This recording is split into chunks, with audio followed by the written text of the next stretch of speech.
En medio de la crisis sanitaria y mientras sigue aumentando el número de contagios y muertes por el COVID-19, el gobierno expidió la resolución 777, en la que orienta a retornar a la presencialidad en las instituciones educativas a partir de este mes.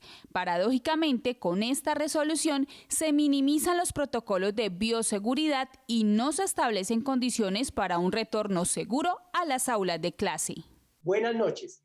Bienvenidos y bienvenidas a una nueva emisión de Educación y Cultura. Y precisamente para hablar de este tema nos acompaña la profesora Isabel Olaya, ejecutiva de FECODE, la licenciada Eufemia Mosquera Rivas, presidenta del SUTEP, y el profesor Luis Fernando Jaramillo, también directivo del SUTEP. Buenas noches, profes, bienvenidos y muchas gracias por acompañarnos en este espacio. Muy buenas noches, Fabio. Muchas gracias. Sí, muy buenas noches, Fabio. Fabio, un cordial saludo para ti y para todas las personas que nos observan a esta hora. Bueno, profe Isabel, quiero iniciar con usted y es que precisamente le explique a los maestros, las maestras, a los padres de familia, por qué esta resolución 777, que orienta el regreso a la presencialidad, no brinda garantías para la comunidad educativa. La resolución 777 del 2 de junio, que fue expedida por el Ministerio de Salud, atenta contra la vida de toda la comunidad. ¿Y por qué atenta contra la vida de la comunidad educativa? Porque no tiene en cuenta los protocolos de bioseguridad emanados en la directiva, en el decreto 1721 y 666. La resolución 777 y la hija de esa resolución, que es la 05, es un atropello para la condición digna de nuestra comunidad educativa. Es una violación a ese derecho fundamental que es la vida, porque no se tuvo en cuenta los protocolos de bioseguridad. Y lo más esencial en una institución educativa hoy es el agua, y carecemos de agua. Pero lo más duro es que en uno de esos criterios que da la Directiva Ministerial 05, dice que los padres de familia deben de llevar a los alumnos a las clases presenciales si quieren que se les dé la alimentación escolar. Y eso es un chantaje. Profe Luis Fernando, ¿algo que adicionar a lo que ya nos ha contado la profesora Isabel? Claro, Fabio, muy claro lo que dice la compañera Isabel.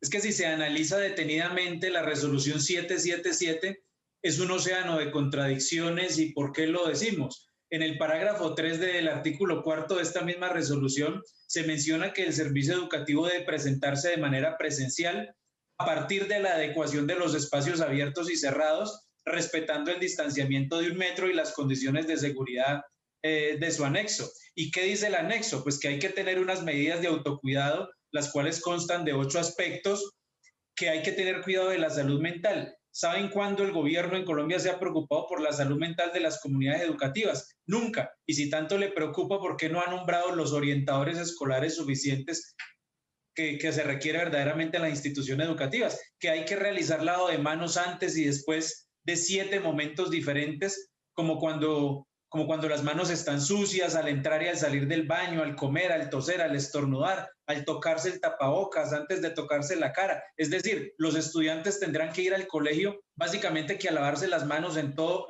el día. Y la pregunta es, ¿en dónde? Por más que digan que sí, no hay lavamanos suficientes. También menciona Fabio de que hay que mantener un distanciamiento físico de 1 metro. Entonces, ¿cuántos salones se necesitan para atender un grupo de 40 niños o más que se tienen en muchas instituciones de Colombia? Perfecto, más adelante vamos a tocar esos temas que ya nos acaba de mencionar. Hablemos de cifras.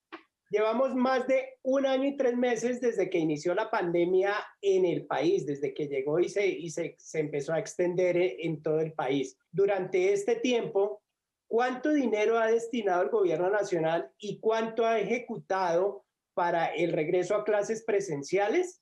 Y según los cálculos y las cuentas que tiene FECODE, ¿estos recursos son suficientes para garantizar un regreso seguro a las aulas? Los recursos destinados por el gobierno nacional para atender esa alternancia, para adecuar nuestras instituciones educativas con esos elementos de bioseguridad, no alcanzan.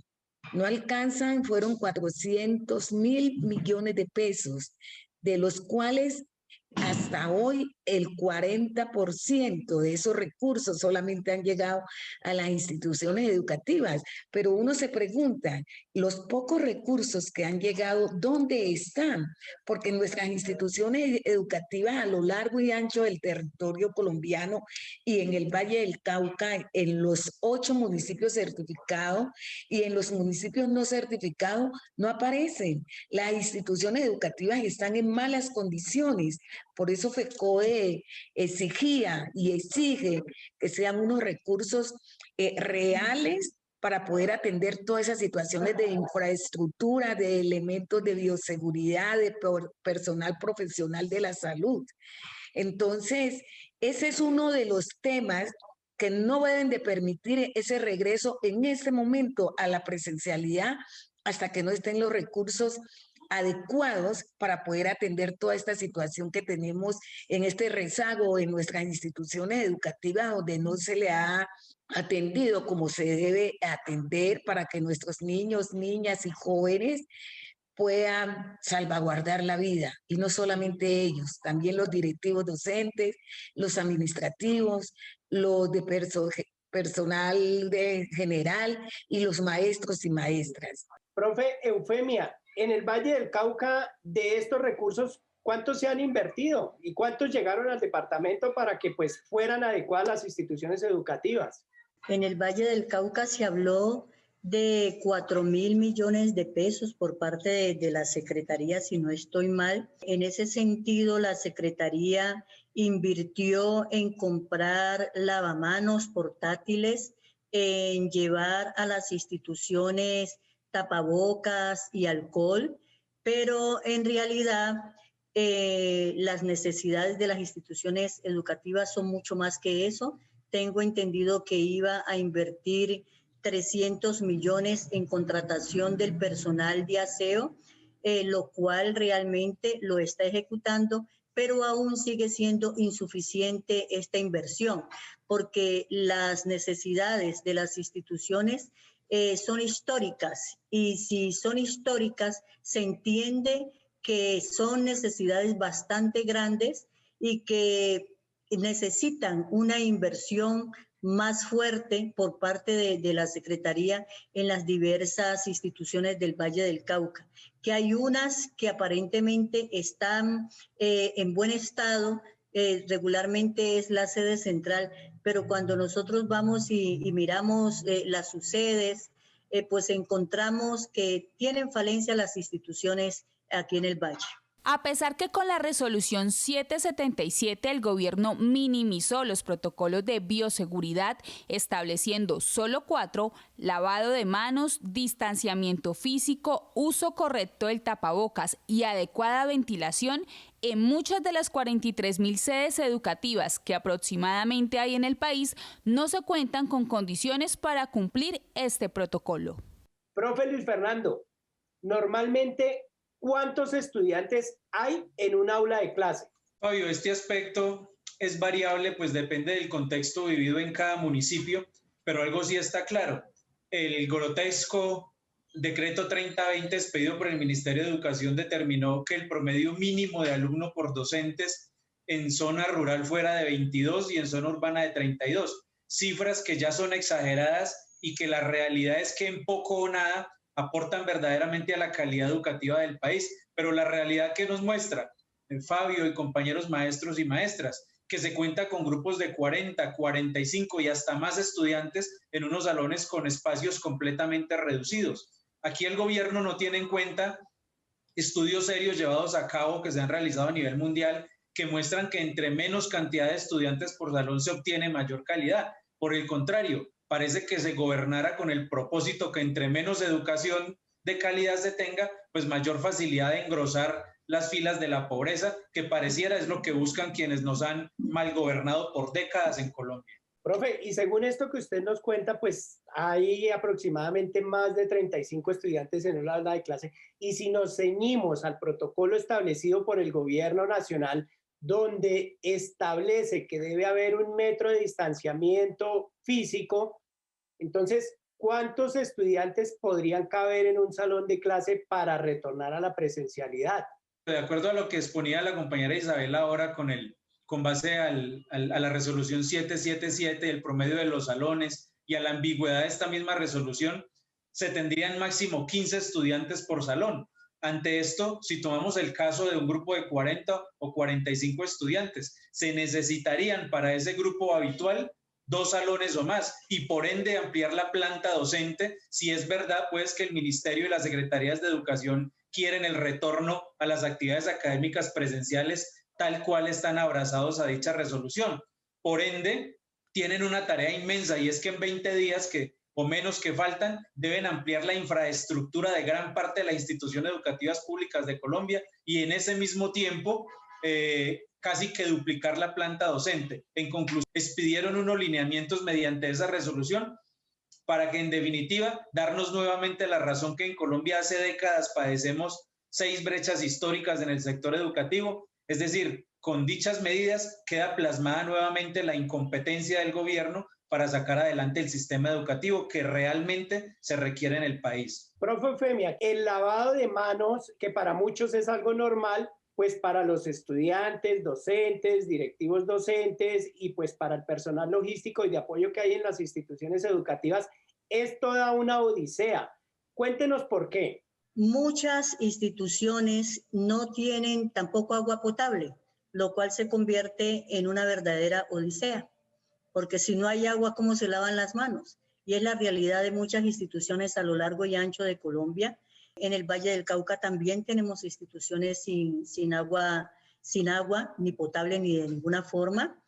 La Secretaría de Educación ha tratado de solucionar problemas de ese tipo. Por ejemplo, en Candelaria, que tenía una escasez de agua perpetua, ahí se ha mejorado un poco, pero igual existen otras instituciones que tienen esas falencias. Según cifras de FECODE, en 10.750 instituciones educativas no cuentan con agua potable.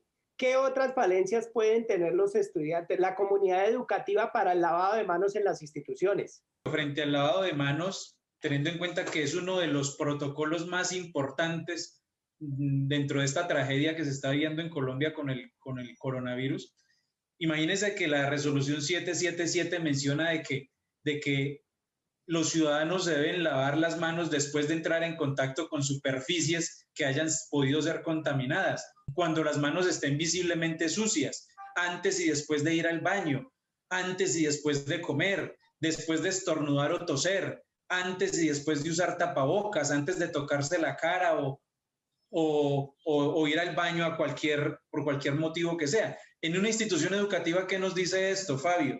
Quiere decir básicamente que los niños van a ir a la institución educativa a tenerse que estar lavando las manos cada 2 o 3 minutos, porque lo que menciona la resolución 777 a eso conlleva. Sumemos de que hay muchas instituciones educativas de Colombia, como tú bien lo decías ahora, no tienen agua potable. Nosotros hemos realizado visitas en el Valle del Cauca a diversas instituciones donde los niños abren los grifos para lavarse las manos y les sale puro pantano. Entonces no se sabe qué es peor, si no lavarse las manos o irse a lavar las manos. Hay unas condiciones por completo que no se justifican y máxime cuando la misma resolución argumenta el lavado de manos frecuente con agua y jabón y las instituciones educativas ni siquiera muchas agua potable tienen para ello. Profe Eufemia, quiero darle estas cifras. Más de 105.000 muertes desde que inició la pandemia y somos el segundo país del mundo con más muertos por día. Solo nos supera India. Llevamos un promedio de 600 muertes al día durante la última semana. Somos el tercer país con más contagios durante la última semana. Por eso, una de las exigencias que se ha hecho desde FECODE y desde sus sindicatos filiales, en este caso el SUTEP, es la vacunación masiva de los docentes, directivos docentes y el personal administrativo. Profe, cuéntenos cómo avanza esa vacunación aquí en el departamento del Valle del Cauca. En los municipios del ente territorial Valle avanza el tema de la vacunación. En Cali se estima que hay un 50% ya de maestros vacunados. En el resto del Valle avanza un poco más lento el tema de la vacunación, pero aún esas cifras de un 70% de maestros del del Valle del Cauca vacunados, pues no son como tan seguras, pues los mismos entes de salud no llevan pues un control estricto de cuántos maestros van vacunados hasta el momento.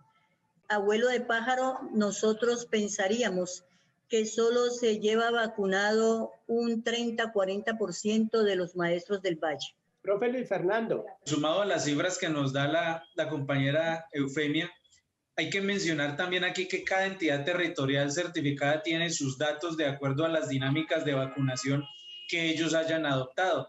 Por ejemplo, bien lo decía Eufemia, en el Valle del Cauca, es decir, los 34 municipios no certificados, nos informan que hasta la semana anterior se tenían 5.645 vacunados entre docentes, directivos docentes y personal administrativo, pero que de esta cifra aproximadamente 2.390 ya tienen las 2 dosis. Es decir, el 75-77% del total de los funcionarios hasta la semana pasada tenían mínimo una dosis y el 32% tenían o tienen ambas dosis. En Palmira, por ejemplo, que es certificada, aproximadamente 1.300 maestros han recibido la primera dosis. En Cali, según comunicado de la Secretaría de Educación, 3.213 docentes y directivos han sido vacunados, de 7.659. En Jamundí, aproximadamente el 60% ya están vacunados mínimo con la primera dosis, y en Buga aproximadamente 900 maestros con primera dosis. Bueno, y así nosotros como organización sindical podríamos mencionar otros municipios. Recuerden que los datos anteriores son de docentes, directivos docentes y personal administrativo. Ocurre mucho en Valle del Cauca que un maestro puede trabajar en un municipio pero vive en otro. Entonces se hace vacunar en el municipio de su residencia, que lo permite obviamente todos los protocolos y los lineamientos que ha dado el Ministerio de Salud. Por esto quizás no se tienen cifras muy exactas y los maestros pueden atender estos llamados. Lo que nosotros sí hacemos es un llamado muy enérgico a las secretarías de salud para que garanticen las segundas dosis, ya que nos han reportado maestros de varios municipios que se han acercado para que sean inoculados con su segunda dosis y les han dicho que no tienen los biológicos para esto, sobre todo con las vacunas de Pfizer y Sinovac. O sea, que no solo es decir, como lo afirma Duque y los ministros de Salud y Educación, que los maestros, sea como sea, deben iniciar el 26 de julio, amenazando incluso de forma miserable con realizar descuentos, sino que también deben garantizar que llegue la cantidad de vacunas necesarias a todas las entidades territoriales certificadas del país. La vacunación para el magisterio fue una exigencia de la Federación Colombiana de Trabajadores de la Educación, donde nos tocó decirle a la ministra y ministro de Salud que al magisterio se debía de priorizar en esta vacunación. Pasó mucho tiempo, sabemos lo que pasó en Colombia, que somos uno de los países donde más tarde se ha aplicado la vacuna. El ministro de Salud decía que tiene 358.172 vacunas para los maestros, lo cual va a permitir ese regreso a la presencialidad. Pero hoy, de los maestros que existen en Colombia, solamente el 50% tiene la primera dosis y falta la segunda dosis. Y hay muchos motivos. Muchos no quieren colocarse la vacuna, otros no está la vacuna cuando se la van a colocar. Estamos exigiendo que la vacunación para los maestros tiene que llegar antes de ir a la presencialidad, pero también tener ese tiempo después de la segunda dosis, que en unas son 28 días, en otras son 21 días después de la vacuna, para nosotros poder regresar a la institución educativa. Los maestros y las maestras pues han manifestado que están listos para regresar a la presencialidad. Pero pues como ya ustedes nos lo han dicho aquí, el gobierno no tiene dadas las condiciones para un regreso seguro. ¿Cuáles son las orientaciones que se dan desde FECODE y desde el SUTEP a los maestros frente a las amenazas que viene haciendo el Ministerio de Educación de realizar descuentos de sus salarios si no regresan a la presencialidad e incluso de abrir procesos disciplinarios? En este momento estamos reunidos con el Ministerio de Educación un Ministerio de Educación que no se le ve absolutamente ningún indicio de llegar a solución con el magisterio colombiano, y donde le estamos diciendo que nuestras instituciones no están adecuadas, donde le estamos diciendo que no nos amenace con sancionarlo, con hacernos procesos disciplinarios y más aún con descontar el salario. Pues nosotros vamos con nuestros jurídicos a mirar de qué manera vamos a interponer unos recursos jurídicos, unas acciones jurídicas, porque primero que la salud, primero que la educación, primero que cualquier cosa está la vida. Eso le estamos diciendo al Ministerio de Educación, pero estamos diciendo también que si por AOE alguna institución educativa tiene las condiciones de esos elementos de bioseguridad, de esas condiciones que me pueda preservar la vida de los niños y de toda la comunidad educativa, allí nos toca ir. Profe Eufemia, ¿cuál es la orientación que se da desde el SUTEP para los maestros y maestras del departamento del Valle del Cauca frente a estos anuncios del gobierno nacional? Bueno, antes de hablar un poco sobre la orientación, combinar a los entes territoriales certificados, combinar al ente territorial Valle del Cauca y al distrito Cali, hacer esa inversión en arreglos locativos que permitan a los niños regresar en presencialidad, a los niños y a los maestros. Esos arreglos locativos que van en el tema de mejoramiento de la infraestructura, especialmente en ese tema de baterías sanitarias, ese tema de lavamanos, ese tema de bebederos. Y además de esos salones tan pequeños que no tienen aire cruzado por lo menos. Combinar también a esa inversión en materia de personal de higiene para las instituciones educativas, aseadoras suficientes. Tuvimos un caso donde una rectora llamaba al docente y le decía que iba a entrar en presencialidad y que esos baños estaban horribles y que entonces el docente se fuera para allá y lavara los baños y barriera la escuela y toda la cosa, cuando eso es una falta absoluta de respeto, porque el docente no está llamado para eso, es un profesional y el ente territorial debe suplir esas necesidades que tan mínimas que están requiriendo las instituciones educativas. Los maestros queremos regresar, pero queremos regresar en esas condiciones de bioseguridad satisfactorias para preservar la vida de nuestros estudiantes, la vida de nuestros docentes, de nosotros los docentes y la vida de los grupos familiares, de tanto de los docentes como de los niños. Es decir, preservar la seguridad también de la comunidad educativa. En este sentido, la orientación del SUTEP es esa, en esas instituciones donde se pueda tomar esa presencialidad, donde esos protocolos de bioseguridad y esas condiciones de la misma institución posibiliten ese regreso, poder hacerlo.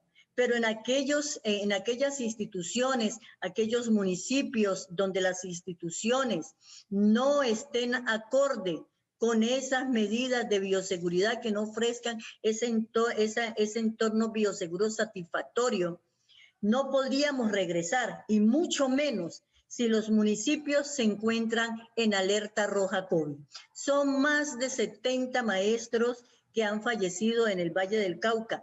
Ojo, vacunados y sin vacunar. Entonces, estamos mirando que no es tanto ófice y grado de seguridad que el docente que se vacuna no vaya a contraer el tema del COVID-19, que no es garantía el vacunarse, el que no se contraiga, sino que aquí realmente lo de fondo es conservar esas medidas de bioseguridad en las instituciones en todos los aspectos y no reducida solamente al tapaboca y a la gel. Profe Luis Fernando, ¿qué decir frente a los anuncios que hace el gobierno? Los maestros estamos dispuestos para el regreso a la presencialidad. Siempre lo hemos estado. El que nunca ha garantizado lo mínimo es el gobierno. ¿Qué hacer aquí entonces? Precisamente para aportar lo que dice la compañera Isabel, el capítulo número 5 del pliego de peticiones radicado por FECODE el 26 de febrero se llama precisamente la escuela de la presencialidad,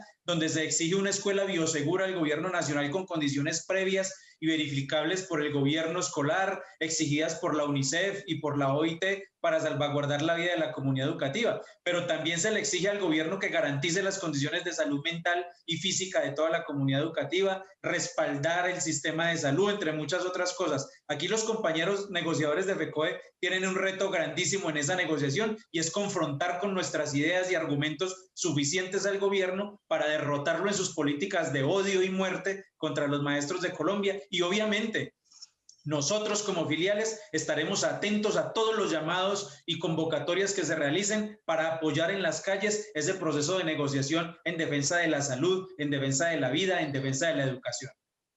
Este es un tema bastante complejo que hay que mirarlo despacito, porque no es váyanse a clases y suerte con ustedes, como dicen los muchachos en las calles. No, allí hay un tema de responsabilidad del Estado con la salud de los y las colombianas, que está en la Constitución nuestra.